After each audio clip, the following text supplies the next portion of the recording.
What's going on, YouTube? Single digits with your Friday video upload. I'm back. It's been a few days, actually more than a few days.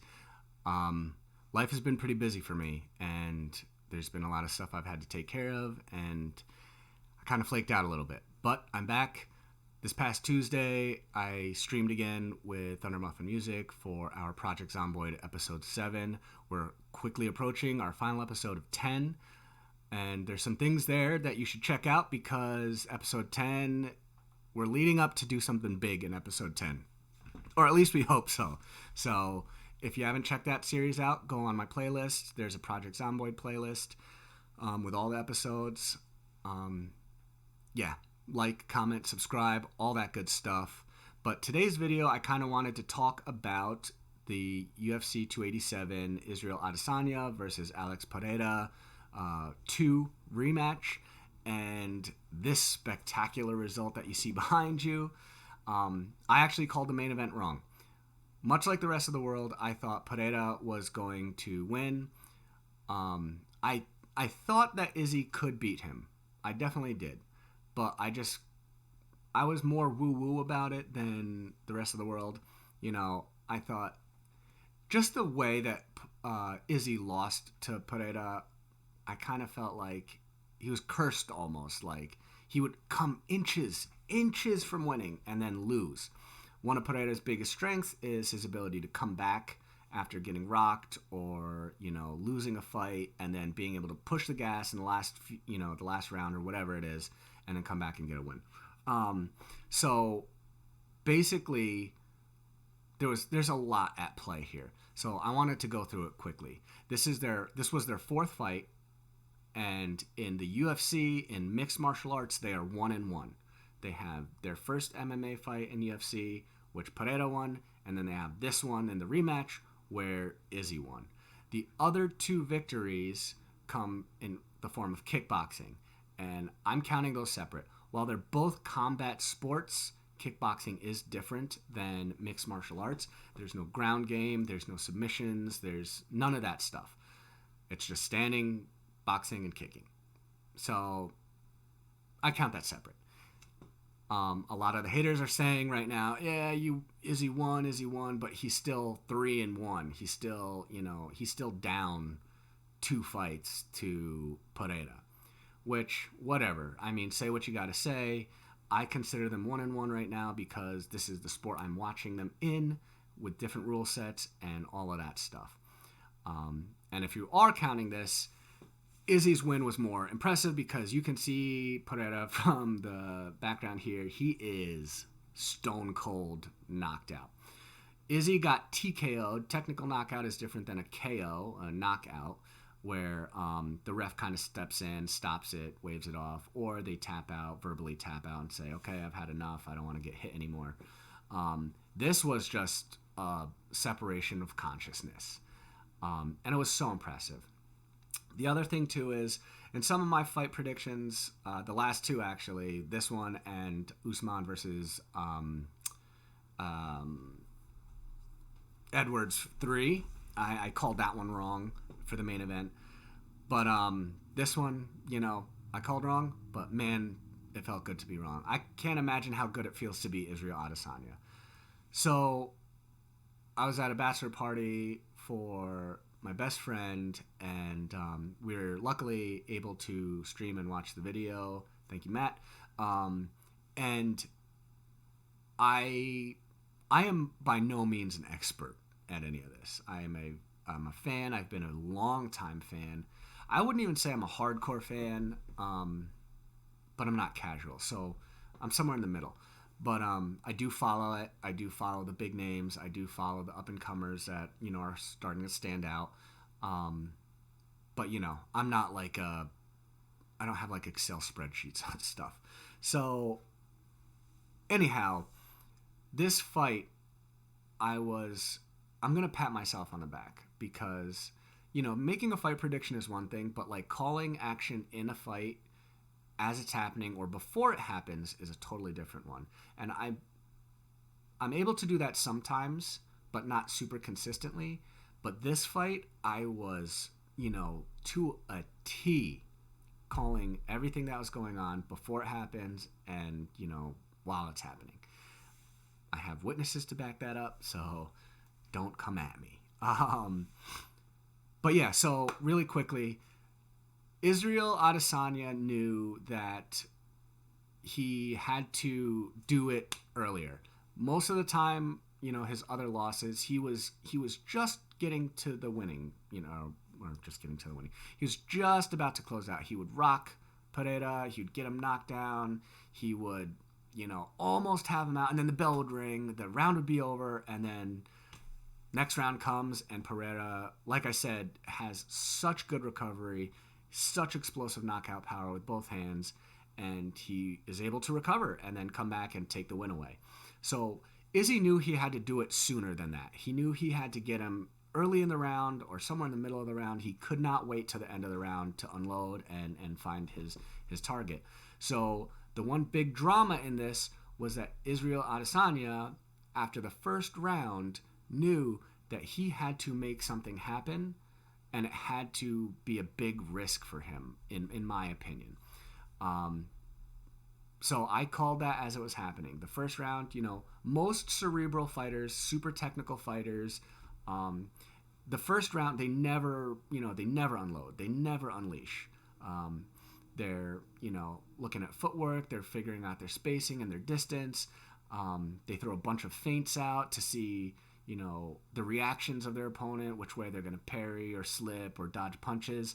And while Israel Adesanya did kind of, he got aggressive a few times, and I think it was just to see what Pereira would do, and Pereira would back away, be elusive, which is kind of odd because that's really Israel Adesanya's style of fighting. So after the end of the first round, I told all my buddies, I said, look, check this out. He's not going to chase him, and this was him to figure that out. He's going to have to draw him in somehow, and he probably wants to draw him in somehow, and get him to be confident, overconfident, unload, watch him play possum in the next round. And when I say that, I mean pretend to be hurt to get Pereira to open up and rush him for the finish and knock him out again. So second round starts and kind of, boom, it happens that way. Israel Adesanya is such a smart fighter. He's so intelligent. Besides being good, like one of the best of all time, I say, it's a toss up between him and Anderson Silva for the middleweight best in the world. But he's such a good fighter, and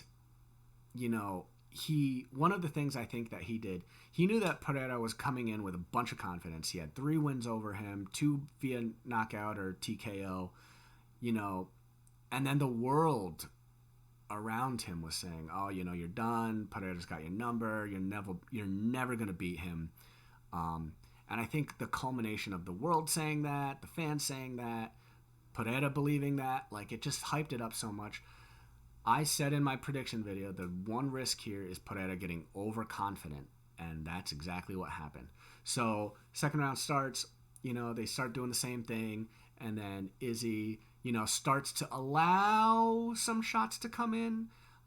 He's blocking very well. He's, if you notice too, whenever he blocks a punch or whatever, he's always moving with the punch, so he's not taking the full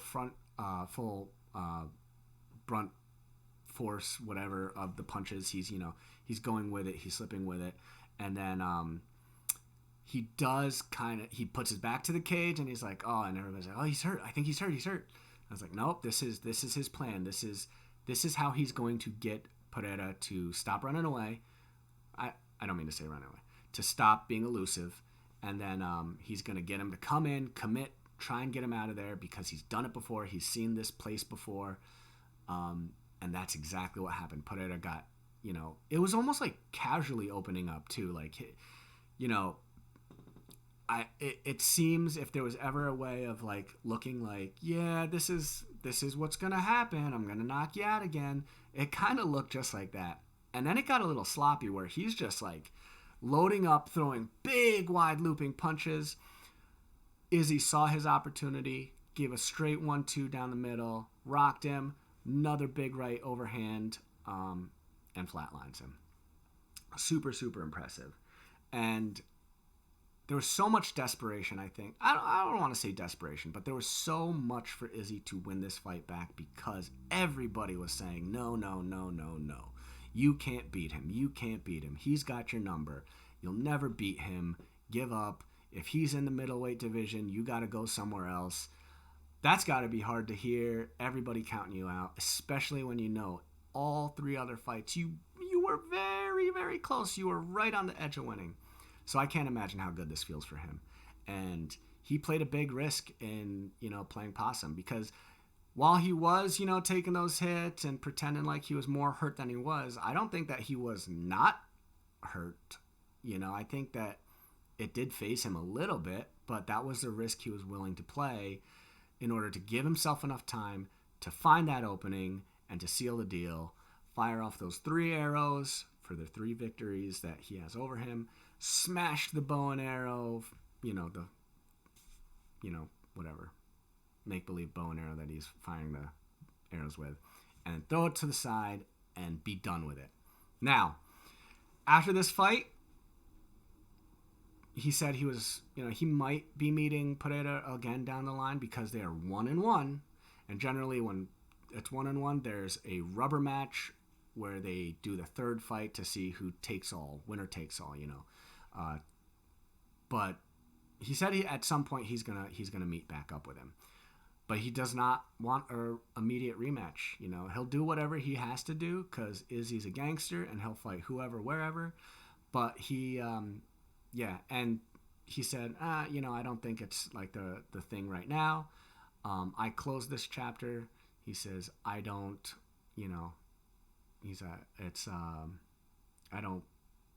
I don't make bets or something or about scores. I settle them. So he settled it in his eyes. And realistically, again, he flatlined Pereira. Pereira's win over Izzy was in the UFC in the first fight, was a TKO, technical knockout. The ref came in and stopped it. Izzy was never out cold. He was never down and out like this. Izzy sealed the deal here. There's no contesting it.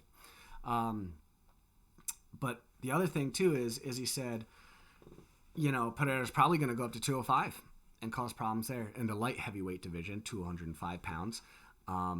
Because one of the big things too was everybody says it. Pereira's a big guy, and it's almost shocking that he makes 185 pounds to fight at middleweight, and yeah. So shortly thereafter, I think almost like a week later, Pereira did announce and say that his next fight will in fact be at 205. He's done chasing Izzy at this point in his career. The weight cut's been tough for him. So Izzy called that right too. And man, what a time. So who knows what's next for Izzy because he's run through the division. But I'm not getting into that. This was just a great fight. I was very proud of myself, for once, for calling it correctly and analyzing the fight in real time. And I'm so happy for Israel Adesanya, and his post-fight speech he made, it was very motivational. It's very motivational. If you go on YouTube, you can find it. But, the world counted him out, and he came back and he did what nobody thought he could do. So, great win. Congratulations, Israel Adesanya. You are the man. I'm still a fan, and what a great sport. But that's it for this video. Thank you guys for tuning in. I'm going to be posting some more stuff, so stay tuned, and I'm going to be doing some live streams, Hogwarts, and some other games. So I will see you guys later. Peace out.